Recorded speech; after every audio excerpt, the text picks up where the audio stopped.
lot of fans want to know, how do you become a Mohawk warrior and end up working with a cool job like Monster Jam? You know, I always say I got the best job in the world.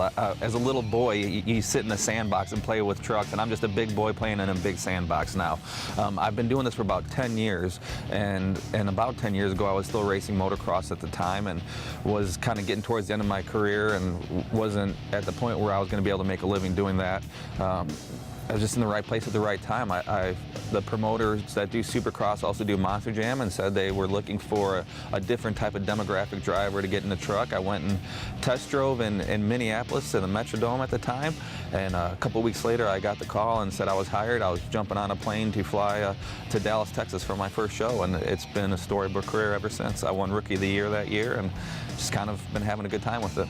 Jumping on motorcycles and doing motocross, jumping in trucks, jumping on airplanes. Are you a little bit of an adrenaline junkie? Just slightly. You know, it's funny because it's also kind of my alter ego. I live a pretty simple life now. I live right on the beach, and so during the week I get to relax a whole bunch. But by Thursday I start getting my aggression and adrenaline going again. So I said, oh, what the heck? I'll jump on a plane and fly somewhere and crush some things with my truck nowadays. So he's a crusher and a warrior. Now, what about injuries? A lot of fans watch and they think, oh my goodness, and they're on the edge of their seats and they see all this adrenaline that you drivers have. How dangerous is it? I mean, there are ambulances and EMTs next. I mean, just right nearby. Right.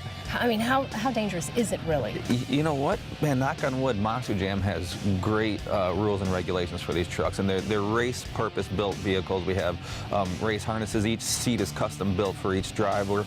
We're pretty safe in these things. You know, the worst thing we usually get is maybe a little bit of whiplash here and there are injuries just like with any other sport, but for knock on wood, for the most part, we're pretty safe, and I've yet to have a significant injury in a truck. Well, kudos to Monster Jam, because unlike NASCAR events, the fans are also safe in the stands. Yes, yeah, it's kind of crazy, this racing world. It's one of those things that it's a motorsports event and anything can happen, but Monster Jam does have great rules and regulations, and you know, not only we're safe, but our fans as well. Now, what about for families with kids? Is it a safe event for them? Do they need to bring ear protection and things like that for the loud engines? Yeah, they don't necessarily even need to bring it. They have these, they're really cool here. They look like earmuffs, but they're actually shaped like monster truck tires. So it's so cute. You see these little kids sitting up in the stands with these little monster truck tires on their ears for the earplugs.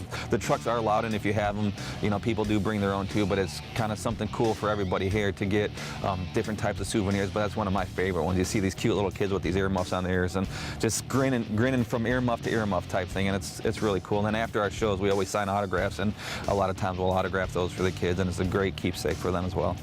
Well, all I can say is, and it's a motorcycle slogan, I'm not going to say which brand, but I just want to ride.